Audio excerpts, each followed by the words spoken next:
All right, here we go. So these are the markups that we did.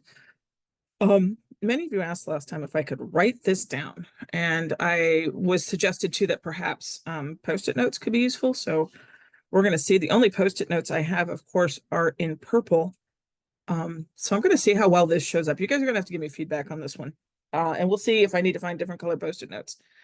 I would love to go shopping for office supplies, so it'd kind of be exciting because maybe I could pick up some new pens while I'm out. And my husband just gave me the death stare, so I'm good with that. All right. We left off in 771 with all these weird datives, and I said before they're present participles. Present participles, a participle is an adjective, and if I can remind you guys, adjectives modify nouns. Now, the Romans didn't always give you how they were modifying. Sometimes they just left it, what we call substantive, sort of. They left it up to you. Clarenti means seeking. And how do we translate the dative? We translate it as to or for. So to the seeking one would be literally how that would be translated. Or we could say in English, to the one seeking. Okay, because there was a period on the line above. There is no nominative noun or dative noun for it to be modifying here. But we could understand who's the one seeking. It's understood that it's Aeneas, okay? Excuse me, but he doesn't need to put that down again, okay? You just need to the one seeking. It's fine, and that's what we have right here. So, to the one seeking. Okay, now I don't have you guys helping me with spelling, so you're gonna have to just accept whatever spelling happens. And I'm writing this in glitter gel pen, so you're also going to have to accept just whatever happens. Okay. I don't know if Grace watches these or not. So to the one seeking, that's the Quarenti. Et means and, okay, and you just write down and. Oh, jeepers creepers. Let me try that again. And there we go. It's a little better. And now there's a dative right at the end of the line, and I would actually go to that one first, just because we'd already started this with this. And Virgil is starting and ending the line with his datives to give us an idea of almost, because both of these are modifying Aeneas. One is seeking and one is rushing, and he's rushing Urbis through the whole city. And we kind of have like this hither and thither and zigging and zagging, and how he's rushing through the line, searching, of course, for his lost wife. So you're going to do both of them. And the et kind of acts as a roadblock always. So to the one seeking and rushing. We don't have to say to the one again. We've already said that one. So to the one seeking and rushing. Okay. Tectus. And I've seen some arguments that this is dative. So you could say and rushing to the roofs. I want it to be an ablative, although typically ablatives of place would be place, not motion towards. Dative actually is far more likely. Actually, I probably really should have made this a dative. Which is, I know you guys are going to be like, but wait a second, Miss Campbell, there's no preposition, and tectus doesn't have a pulse. That is true, except, and there's always an exception, guys, I'm sorry, verbs of motion are going to take either an accusative, an odd plus accusative, or in some cases, they take the dative. Okay, so, as I do this again, I'm going to backtrack and I'm going to correct myself, and I'm going to be, this should be actually a dative. And rushing to the tectus means roof or roofs. And it is metonymy or synecdoche, I should say, for homes. So you can say rushing to the homes, urbis in the genitive, of the city. Sine, fine. Sine means without, end. Okay, so here you go, line 771. To the one seeking and rushing to the homes of the city without end. And tectus here doesn't necessarily have to be homes. I translated it as homes, but it's roofs. It could be buildings. It could be, he's rushing throughout the whole city. So the idea is that he's, again, zigging and zagging throughout the whole city. All right. So there you go. Let me move that and pick up another one. Now we're still left with this, like, what's going to happen, because we haven't had a verb. We haven't really had a subject. All we've had is this substantive Quarente. So we know that something is going to happen to Aeneas as he's searching. Now, everybody in Rome, and you guys too, know that Creusa has died. And if we hadn't known, the very first word on the next line is going to give it away. It's infilex. Now, let's remember, while infilex is modifying the umbra, it's really, the unlucky one is Aeneas. It's unlucky for him that his wife has died. She doesn't care, she's dead. So the Romans really did kind of believe that once you were dead, you didn't care as much anymore. You just were dead. So Creusa is not infilex per se, but they are using infilex to modify the simulacrum as sort of, I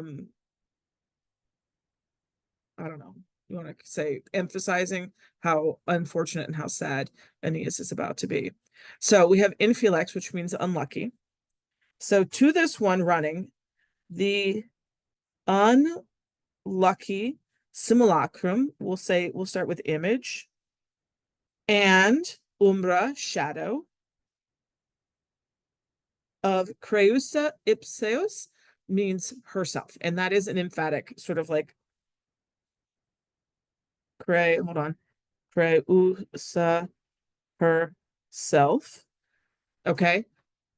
So we still don't have a verb. That waits until the next line. We have to the one seeking, the unlucky one was appearing. And in those first words of the line, someone who's skimming ahead could be like, oh no, we know what's coming. The ghost is rising up to the one seeking her. Could be a lot of different things.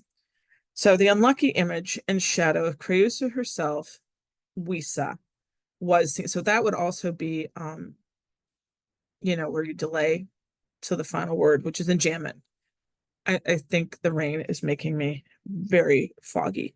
So Creusa herself was seen. We would never say it like that in English, okay? We wouldn't say she was seen. We would just say he saw the ghost. But the Romans really love the passive voice, and Wisa is probably Wisa est. So, and we know that it's the ghost that's making an appearance to him because Wisa ends in a. That's feminine, which means that we're talking about Creusa. So it can't be that he was seen by someone, it's she was seen. And she was seen to this one seeking. It's a very unusual way of phrasing it, but Virgil's trying to make a point here. And then mihi is the pronoun modifying Aeneas. So in case we had any doubt about who was the Correnti or the Rurenti, it's actually modifying this mihi pronoun down here. And that helps us sort of pull everything together. Was seen, and while typically dative would be to me, in English we would say by me. So she was seen by me. Okay. Ante oculos, ante meaning before, like antebellum, seen by me before, understood, my eyes, and magor imago.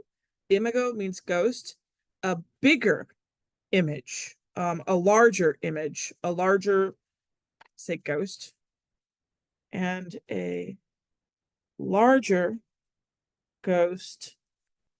Nota, ablative of comparison, and a larger ghost than known.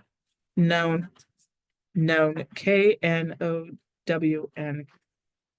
Try that again. Known. There. All right. It's kind of hard to write, and I don't know. It's easier to do this on the whiteboard. Okay. A couple things to know. This IOR equals a comparative. Okay. You remember those?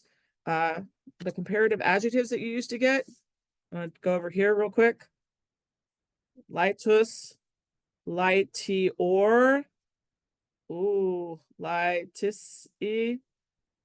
Just pretend that's an AE. Sorry.